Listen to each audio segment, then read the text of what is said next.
Hello and welcome to the VM management classes presented by Damini. आज हम यहाँ पे पॉलिटिकल साइंस +2 सीबीएसई की बुक से new centre of power chapter का सेकंड टॉपिक शुरू करने वाले हैं, that is ASEAN. Last video में हमने यूरोपियन यूनियन के टॉपिक को कवर अप किया था, आज हम एशियान के टॉपिक को कवर अप करेंगे। आई होप कि मेरी ये बनाई वीडियो आपको हेल्पफुल रहे, आपको समझ आ सके। So let's start this video.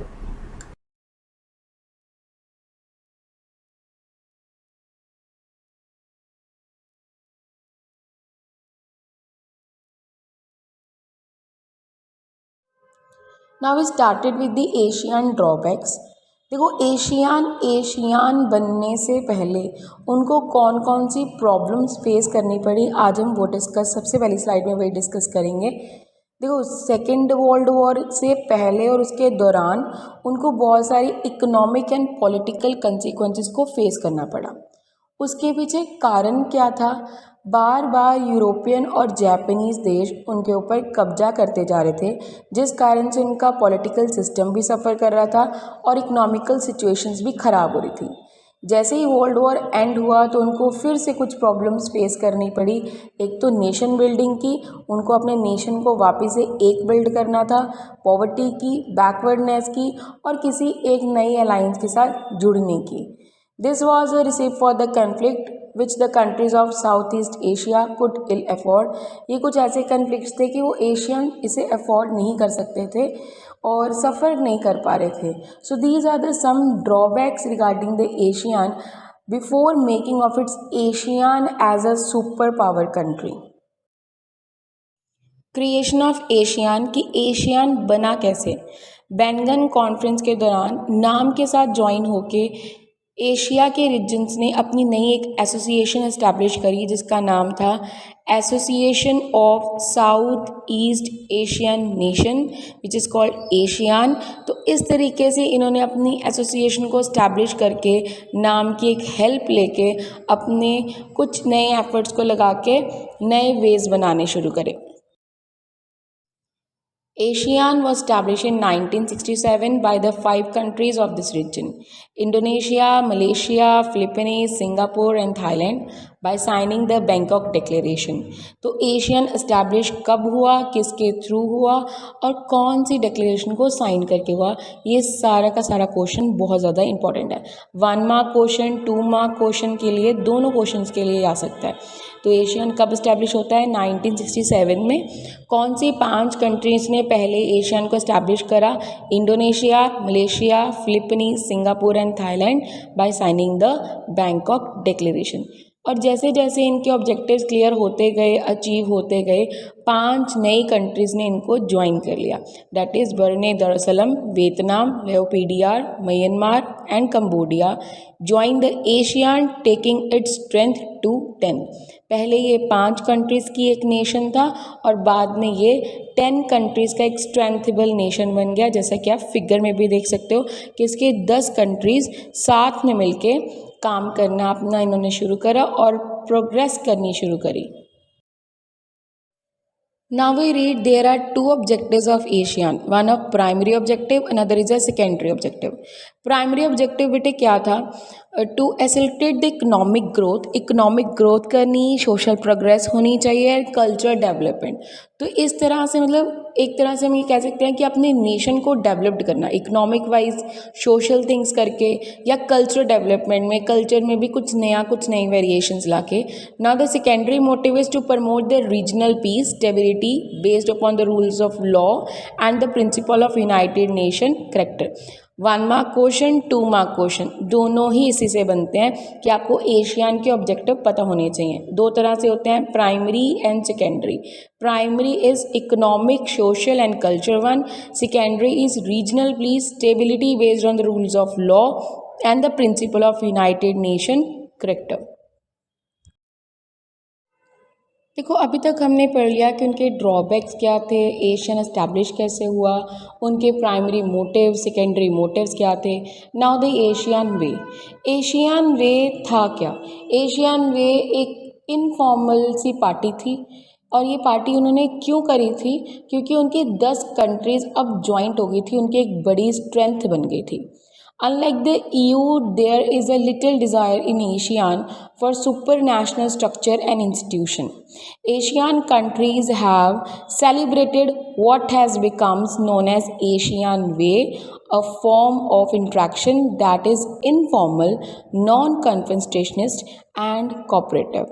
The respect of a national sovereignty is a critical to the functioning of ASEAN.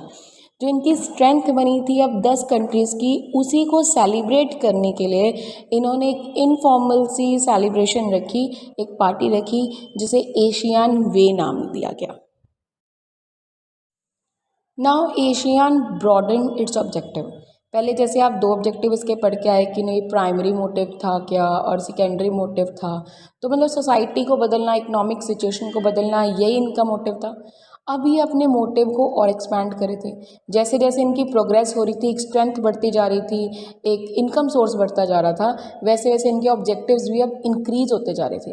और ये फर्दर इंक्रीज ऑब्जेक्टिव को 3 पिलर्स के रूप में जाना जाता है। The 3 pillars of ASEAN are basically the new 3 motives of the ASEAN are.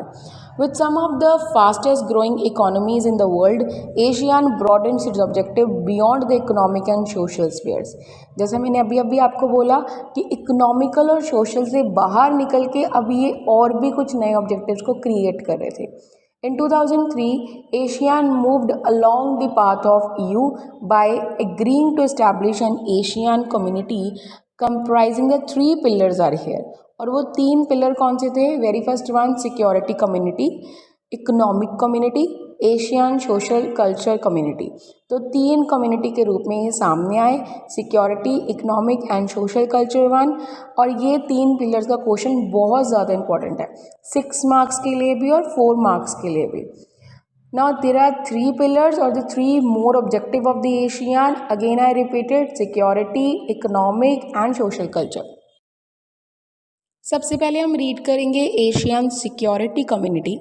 The ASEAN security community was based upon the convictions that outstanding territorial dispute should not escalate into the arm confrontation.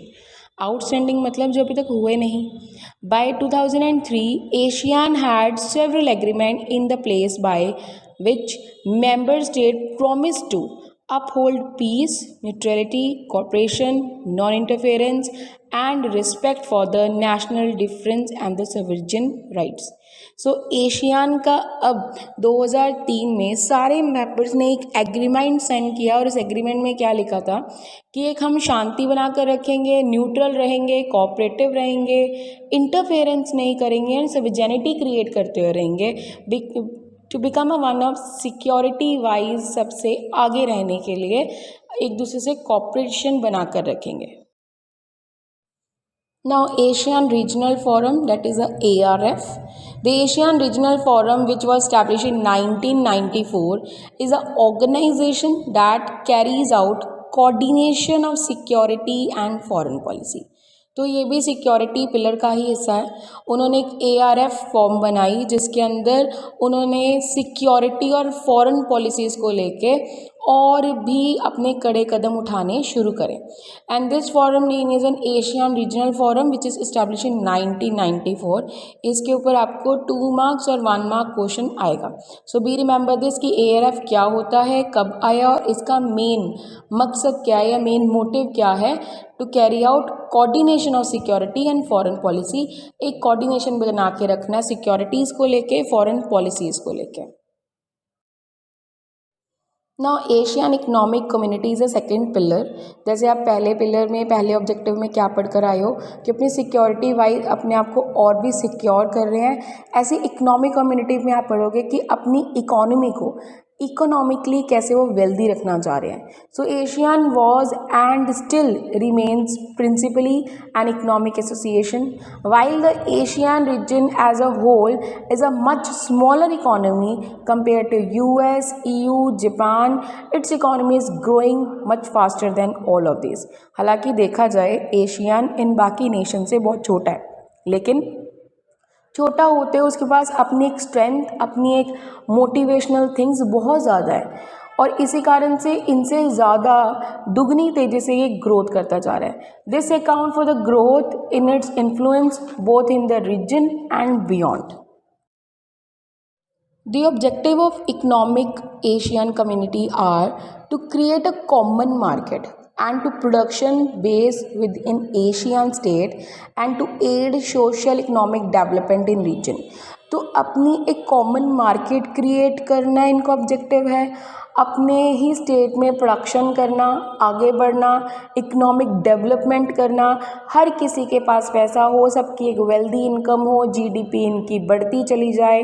The economic community would also like to improve its existing ASEAN dispute settlement mechanism to resolve economic disputes.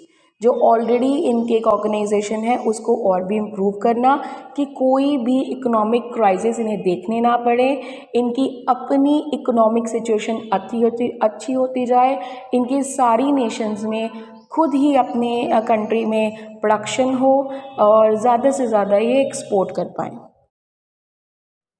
देखो, economically अपने आप को stable करना it's being very difficult for any of a country, और इसके लिए इनको कुछ कड़े कदम उठाने पड़ते हैं, लाइक FTA इन ट्रेडिंग और free trade area here. ASEAN has focus on creating a free trade area for investment, labour and services. ज़्यादा से ज़्यादा लोग आके एशियान में इन्वेस्ट करें, इसीलिए इन्होंने एक जोन ही क्रिएट कर दिया, एक अलग से एरिया बना दिया, where is free trade area, जहाँ पे कोई टैक्सेस नहीं लगेंगे, कोई भी आके आराम से इन्वेस्ट कर सकता है, लेबर सर्विसेज काम कर सकते हैं। The US and China has already moved fast to negotiate FTAs with ASEAN. तो US और चाइना ने बढ़ चढ़कर सामने से इनका साथ दिया FTA को क्रिएट करने के लिए और आगे बढ़ाने के लिए। Now we read the ASEAN vision 2020। So its vision मतलब आने वाले 2020 में ये क्या करना चाहते हैं। सो ये विजन उस टाइम पीरियड का है। So it's a vision of 2020 has defined an outward looking role for ASEAN international community. This build on the existing ASEAN policy to encourage negotiation over the conflicts in a region, and thus ASEAN has mediated the end of Cambodian conflicts, the East Timor crisis, and meets annually to discuss East Asian cooperation। 4 mark question आपका ये बनता है कि 2020 में उनका vision क्या है, international community आगे बढ़ाना, आगे देखना, अपने कोई भी क्राइसिस उनके कंबोडियन या फिर ताइमोर क्राइसिस को ख़त्म करना, एक पीसफुल इन्वायरमेंट बना के रखना, इनकरेज करना ज़्यादा से ज़्यादा कि हम एक्सपोर्ट कर पाएँ, अपने आप को डेवलप्ड कर पाएँ। They are some ASEAN strength. हमारे पास ऑलरेडी एशियन के पास ऑलरेडी एक स्ट्रेंथ थी उसके 10 नेशंस की। The current economic strength of ASEAN, specially its economic relevance as a trading and investment partner to growing the Asian economy such as India and China, makes this an attractive proposition. India signed a trade agreement with the 3 ASEAN member, Malaysia, Singapore and Thailand। पहले India ने इनके पास कोई sign ही नहीं करी थी, लेकिन जैसे जैसे इनकी प्रोग्रेस होती गई ट्रेडिंग में, ये आगे बढ़ते चले गए। सो इंडिया ने इनके साथ एक एग्रीमेंट साइन किया with whom they agreed signed the agreement, that is Malaysia, Singapore and Thailand। The ASEAN India FTA came into effect in 2010। Asian strengths, however, lies in the policies of interaction and consultation with the member states, with dialogue partners and with other non-regional organizations। तो हर किसी के साथ इनका मिलजुल के आगे बढ़ना, हर किसी को इनकरेज करना इन्वेस्ट करने के लिए, अपनी इकोनॉमिक स्ट्रेंथ में और भी ज़्यादा ये डेवलप्स लेके आ रहे थे। Now the ASEAN flag is, in the ASEAN logo, the 10 stakes of paddy rice represent the 10 Southeast Asian countries bound together in friendship and solidarity. The circle symbolizes the unity of nation। Now है जैसे आप देख सकते हो कि यहाँ पे से चावल की धान की तरह है। ये जो आप 10 स्टेक्स या फिर पैडी राइस देख रहे हो, ये क्या रिप्रेजेंट करते हैं? जो इनकी 10th स्ट्रेंथेबल कंट्रीज़ हैं, सारी ज्वाइन होके सामने आ रही हैं, एक यूनिटी की फॉर्म में सर्कल के अंदर ही सब जाने हैं। कि हर किसी में cooperation, unity, stability, non interference and all, जितने इन्होंने एग्रीमेंट जैसे साइन भी करे थे, ये सारी बातें इनके अंदर हैं। तो इनका लोगो ये रिप्रेजेंट करता है कि हमारे बीच में एक यूनिटी है, हमारी एक 10 मेंबर की स्ट्रेंथ है, and we are so much cooperative with each other, we developed each other by the help of helping them, right. So ASEAN flag का क्वेश्चन भी आपको आता है 2 मार्क के लिए। सो प्लीज़ इसे आप अच्छे से याद करके जाएं, एग्जैक्ट यही लाइनिंग आपने वर्डिंग वहाँ पे लिख कर आनी है। नाउ ईस्ट एशियन नेशन, ये कार्टून कुछ ज़्यादा रिप्रेजेंट नहीं करता, ये सिर्फ इतनी बात रिप्रेजेंट करता है कि हमारे last prime minister that is Manmohan Singh, उन्होंने कैसे एशियान के साथ ज्वाइन होने के लिए नई पॉलिसीज़ बनाई, और उनकी एक पॉलिसी का नाम था Look East Policy. As you can see in this diagram, तो हमारे पास एक फायरिंग बोन फायरिंग कंपटीशन के एक सिंबल दिखाई दे रहा है कि कंपटीशन बहुत हार्ड चल रहा है एंड ईस्ट एशियन नेशंस के साथ, well have to get use to it. तो इसके साथ में बस चलते जाओ, नई पॉलिसीज़ बनाते जाओ। तो मनमोहन सिंह ने एक नई पॉलिसी क्रिएट करी थी, look East policy, since early 1990s and act east policy since 2014। तो इन्होंने एशियंस के कई मेंबर्स के साथ, कई नेशंस के साथ जुड़ के इंडिया को आगे बढ़ाने के लिए न्यू पॉलिसीज़ को क्रिएट किया। ईस्ट एशियन नेशंस कौन कौन से थे? ASEAN, China, Japan, South Korea, इन सब के साथ मिलके मनमोहन सिंह ने एक नई पॉलिसी क्रिएट करी, उस name is Look East Policy. ASEAN partnership, leaders release a postal stamp to the commemorate a silver jubilee of India and ASEAN partnership in the New Delhi on 25th January of 2018. So this is only symbolize the one of thing कि किस तरह से हमारी जो partnership चलती आ रही है, हमने उसकी सिल्वर जुबली मनाई 2018 में। Thank you for watching this video. I hope कि आपको मेरी बनाई वीडियो पसंद आई हो, कंटेंट क्लियर हो गया हो। आप इस वीडियो को शेयर करें, लाइक करें एंड कमेंट करें। जितना ज़्यादा आप शेयर करेंगे उतनी नीडी स्टूडेंट्स को ये मिल पाएंगी। जैसा कि आपको मैं हर वीडियो में कहती हूँ कि आप शेयर ज़्यादा से ज़्यादा करें कि सबको हेल्प हो सके। मैं आपके लिए +2 के अलग अलग चैप्टर्स पे नए टॉपिक्स लाती रहती हूँ। उन सबको पढ़ने के लिए आप मेरे चैनल को सब्सक्राइब जरूर करें और बेल आइकन दबाएं कि आपको नोटिफिकेशंस मिलती रहे। So thank you for watching this video. मिलते हैं आपको एक नई वीडियो के साथ।